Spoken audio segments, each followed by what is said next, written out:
Илья Сисенберлин жарын қалай таңдаған? Тұрсын Жұртбайдың айтқаны. Илья Сисенберлин туралы естелік айтыңыз деп ұрпақтары келді. Айтып отырып көзіме жас келді. Оған себеп болған есіме түсіп кеткен мына бір әңгімесі. Ілекеңнің жары халық жауының қызы болған. Соның зардабын Ілекең де тартқан. Содан сұраймын ғой, халық жауының қыз екенін біле тұрып, неге осы кісіні алдыңыз деп. Соншалықты күшті махаббат болды ма деймін. Жоқ, дейді Ілекең. Содан соң ойланып барып әңгімесін бастайды. Бір күні көшеде келе жатсам, көзіне мұң ұялаған бір қыз келе жатыр екен. Мұңлы болғанда да мұңлы. Тоқтатып, бір нәрсе сұраған болып назарын өзіме аударып едім. Көзі шынында да бұрын мен көрмеген мұңлы көз екен. Содан соң сыртынан сұрастырып біліп алдым. Араласа бастадым.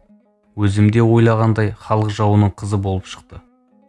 Көзіндегі мұңы бір сәтте пайда болатын мұң емес, әбден бойына сіңіп қалған мұң екен. Уақыт өткен сайын жүрегім жіби берді. Ақыры бір күні сені аламын, тиесің бе дедім.